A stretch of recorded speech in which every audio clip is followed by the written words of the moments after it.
سيد الوجود صلى الله عليه وسلم نتمنى من الله لكم الخيرات. Ya uwa musulmai maza da mata muna yi muku sallama irin ta musulunci wato assalamu alaikum warahmatullahi ta'ala wa barakatuh. Ambaton yaushe yau suka da don gabatar muku da yabo ga masoyin mu annabi Muhammad sallallahu alaihi wa sallam. Ai sauraro lafiya.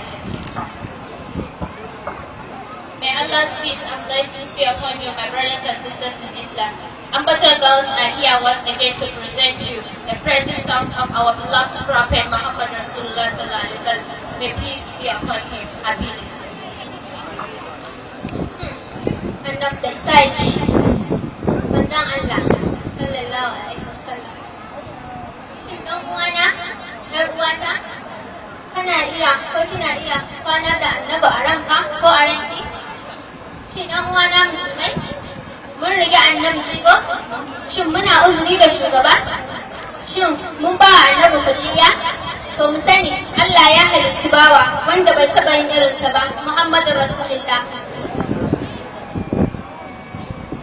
Tabbas annabi da isa yake manzon Allah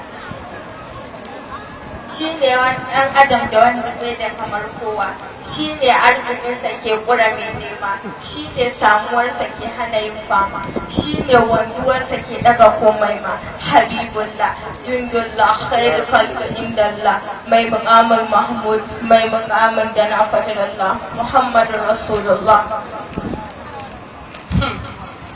Annabi ɗan gatan Allah, ya Allah, ya Rahman, ya Rahim. Allah ka ƙara mana kusanci, soyayya, lamuni, taraki ga Muhammadu Rasulullah.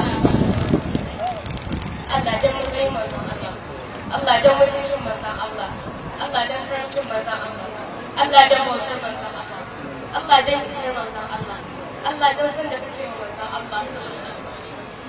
Allah ka cika zukatanmu da hasken san manzon Allah. Allah ka amsa duk wanda yake gurin da bukatunsa na alkhairi don tsarkin ruhin manzon Allah.